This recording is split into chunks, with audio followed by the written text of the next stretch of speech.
Hello, everybody. This is the last lecture in week 7, and it is the last of our probability theory lectures, and concludes the common continuous distributions. And today we're going to look at, in this lecture, we're going to look at a couple of the very common continuous distributions that are used in statistics. We're going to start with the so-called student T distribution. And basically, we'll talk about this by looking first of all at the sample average or sample mean, which is the average. So x bar equals 1 over n times the sum of the xi's. So we're familiar to this, but we're going to assume now that we haven't actually performed the experiment, so their observations are still random. So I'm using capital X's on the right hand side in the sum here. And that means the left-hand side is also a random variable. X bar is the sample mean, but before the observations have been made, we don't know what that sample mean is. So this is a random quantity. And same thing with the sample variance. So S squared is 1 over n minus 1 times the sum of the squared deviations. Oh, sorry, there should be a bar here. Oops. I don't know what happened here, but anyhow, that should be a bar here. Okay. And then back to this. Okay, so S squared is the sum from 1 over n times n minus 1 times the sum I equals 1 to n of xi minus x bar quantity squared. And so we're gonna concentrate this part of the lecture on this quantity here, which is the sample mean. We know from the central limit theorem that x bar is at least approximately normally distributed because it's a sum of random variables.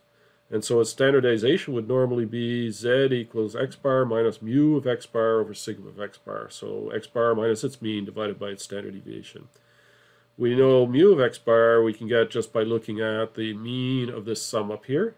The 1 over n can come out front, so I get 1 over n, and then I'm left with the expectation of a sum, which we know is sum of expectations. So 1 over n, I equals 1 to n of the expected value of xi. These xi's are all from the same population, so they all have the same mean. So it's mu x plus mu x plus mu x n times, so I get 1 over n times n mu x, which is just mu x. And this makes sense. Basically, it's saying that the mean of my x bar is just equal to the mean of the population. And that makes sense because x bar is supposed to be estimating that mean. And basically, it says that, that x bar is an unbiased estimator of the mean mu of x. Okay, so let's take a look at the other parameter here, which is standard deviation of x bar.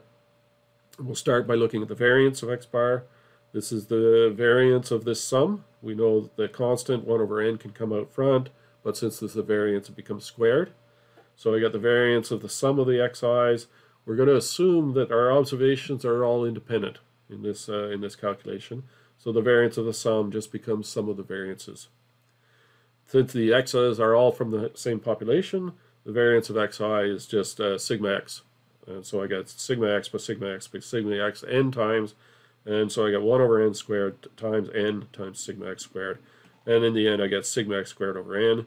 That means that the standard deviation of x bar is sigma x over root n. And we're going to see this, this quantity quite a lot in the weeks to come.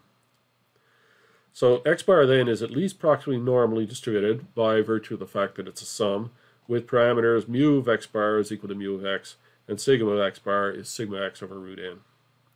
So when we standardize, we get z is equal to x bar minus mu of x bar over sigma x bar, which is x bar minus mu of x divided by sigma x over root n. However, the question arises, if we don't know what the standard deviation is, then we must estimate it using our sample standard deviation, S of x, where S of x squared, as we saw above, is 1 over n minus 1, sum I equals 1 to n of xi minus x bar quantity squared. And our standardization then becomes x bar minus mu of x, but instead of sigma under here now, we've got S divided by square root of n. If we go back up here and we look at this quantity here, this standardization here, there's one thing that's random here, and that's x bar. Okay, everything else is a known deterministic quantity. But when we don't know sigma x, we're replacing it with this sample standard deviation, which is random now, because before we've taken our observations, these x's are random. So every time we take a new set of observations, we're going to get a different x squared. Okay, so this thing now is random. So we got two parts here that are random. We got x bar and we got s of x are random in this quantity. So we're going to call this t sub n. The n has to do with the number of terms in this computation. Yes, okay, so if we compare that to z, the main difference is that s is replacing sigma and s contributes its own randomness. So t will still have mean 0 because x minus mean, its mean still shifts it to be centered on 0, but it's now more random than z.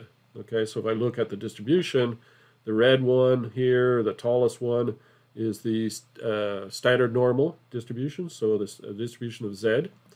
But as when we place sigma with s, we get now distributions of this t that are wider than the distribution for z. So, for example, t10 might look like this. t5, because it's got fewer terms estimating x, is even wider yet again. Now, this, by the way, should still be centered on the vertical bar, but I just didn't draw it very carefully. Okay?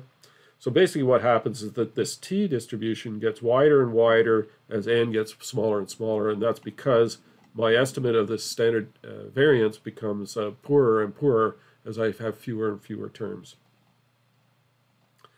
Okay, so we say that this Tn follows a student t distribution with nu, that's this term here, Greek letter v, equal to n minus 1 degrees of freedom. We call these degrees of freedoms.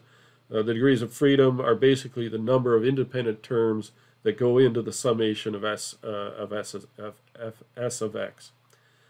So this t distribution is given by the second last table in summary pages, and we looked at that very briefly in one of the previous lectures and saw that the very bottom line, in fact we see that here to some extent, as this number of degrees of freedom goes off to infinity, we collapse to the red curve here to the standard normal. And that makes sense as well. If we've got sampled the entire population, then we will know the true mean and the true standard deviation. Okay, so basically, like I said, as this quantity, this standardization t, collapses to the standard normal as n goes to infinity. Okay. In other words, for small n, Tn is a wide distribution, but a narrower distribution as n goes to infinity. Okay, so we're going to see a lot more of this distribution in next week's lectures. That's week 8. We'll start with some of the standard statistical quantities. The next common distributions, sampling distribution is the chi-square distribution. And we introduced this by looking at a sequence of standard normals, Z1, Z2, up through Z nu. And let's suppose these are independent, standard, normally distributed random variables. And then let's define this quantity chi-squared sub k is the sum of these z's squared. So Z1 squared plus Z2 squared plus ... Z nu squared. Okay, well it turns out, one thing we know right off the bat is that this thing must be non-negative. The original z's, their range is minus infinity to plus infinity, but as soon as we square them, they become non-negative. And this is a sum of non-negative terms, so this thing must be non-negative as well. It turns out its probability density function is this expression here. This little funny character here is the so-called gamma function. Not to be confused with the gamma distribution. This is defined by an integral, basically. Well, I don't usually worry too much about the density function itself. I'm going to use the chi-square distribution as given to me by the table, the very last table in the summary pages. And then, anyhow, this thing is called a chi-square distribution with nu degrees of freedom, DOFs. In this case, is the number of independent terms in the sum leading to, in this sum here. So what does this distribution look like? So if I plot this PDF up here, I see something that looks like this. If I've got 3 standard normals added up, I get a distribution that looks a lot like a log normal distribution. As I add more and more terms into it, I get a bigger and bigger number because I'm adding more and more terms.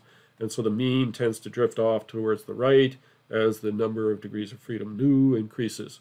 And again, we see that as the number of degrees of freedom increases, this tends to the normal bell-shaped curve, which is the central limit theorem. So basically, this is a sum of random variables, and it does tend to a normal distribution as the number of degrees of freedom gets bigger and bigger. Okay, so how does this contribute to our statistical analyses to come? If we take a look at our computation of the sample variance, it's 1 over n minus 1 times the sum I equals 1 to n of xi minus x bar quantity squared. If we multiply this thing through by n minus 1, we're going to cancel out this term and divide through by the true variance, sigma x squared. Then we get, on the left-hand side, n minus 1 s squared divided by sigma squared. And on the right-hand side, we just get a sum of terms that look very much like standard normals. Xi minus an approximation of its mean divided by its standard deviation. So this looks like a series, this I could say is approximately equal to Zi squared. I'll put a square there. And the approximation is because x bar is used rather than mu of x, the true value of mu of x. Okay, then basically I'm adding up n of these terms, but it turns out that because each of these terms has an x bar in it, and the x bar is dependent on all the other xi's, these terms are not entirely independent even if the xi's are independent. So we actually lose 1 degree of freedom by replacing mu of x with x bar. Okay. So basically, if this had been mu's here, there would be n degrees of freedom here. But because there's x bar here, we lose 1 degree of freedom. It becomes n minus 1 independent terms in this sum. Still n terms in the sum, but there's n minus 1 independent terms. So now, basically, it means that this n minus 1 s squared over sigma x squared is a sum of n terms, but the number of degrees of freedom here is n minus 1. And so it turns out that this sum here follows a chi-square distribution with nu equals n minus 1 degrees of freedom. And that distribution looks something like this. It's non-negative, so it starts at 0, goes up, and then goes down again. And I'm showing for n minus 1 degrees of freedom, if n increases, this thing moves farther to the right. Okay, but there's a table that we're given in our summary pages that give us values along the horizontal axis corresponding to areas underneath this curve. So those values are going to be chi-squared values with area to the right of 1 minus alpha.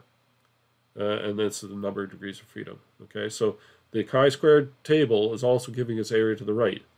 I'm showing here the area to the left. If this is chi-squared 1 minus alpha, then the area to the left is alpha. And this is chi-squared alpha with new degrees of freedom, and area to the right here is alpha. Okay, and we'll see a lot more of these chi-squared t and chi-squared distributions in the weeks to come, and look at the summary pages for the values of the inverse, which is to say values across the horizontal axis corresponding to areas underneath the curve. Okay, that concludes week 7. It actually also concludes all of our probability theory lectures. So next week we're going to start on formal discussion of statistics, where we relate our theoretical models to real life. Okay, thank you very much.